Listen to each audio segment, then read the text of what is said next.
Molly, Odessa is in the southern portion of the country, but it is on the opposite end from Mariupol. So that's where we've seen so much devastation thus far. What are you seeing from your vantage point and really hearing since arriving there?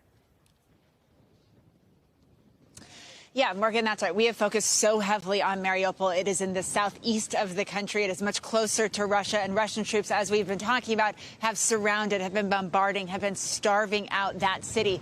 Now, part of the Russian strategy is to make their way along the coast. So we have been talking about Mykolaiv and Kherson, Morgan, one of the first cities that the Russians occupied. Now Ukrainian troops are fighting back. That is in kind of the central coast, but really the gem, the jewel, the end goal of Russian ambitions is Odessa. And this is where the Ukrainian Navy is based. This is the most strategic port for Ukraine. So much trade goes in and out. It is also, as you can see, an incredibly beautiful city. I don't know if you can see, actually. We're in a cobblestone portion of this city center. We're around the corner from a 200-year-old opera house.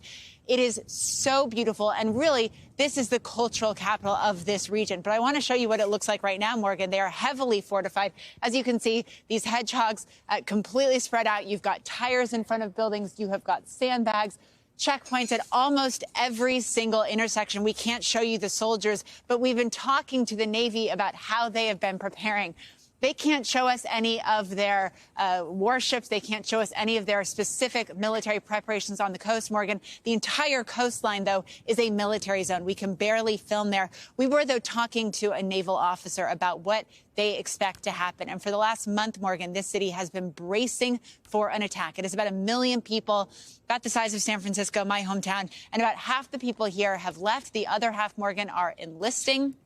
They are helping out. We visited a humanitarian kind of volunteer center. They are taking orders from troops in the east, sending out more material, and they are also supporting the people who've decided to stay. But we were talking to a naval officer yesterday out on the water where he says Russian ships come in and out playing a psychological form of warfare. You can hear shelling in the distance. And he says the Russians are out of options, so they cannot make it to Odessa on land. If they are going to see an attack, though, he says they are going to try on sea, but he says the Ukrainian Navy will be able to hold them off.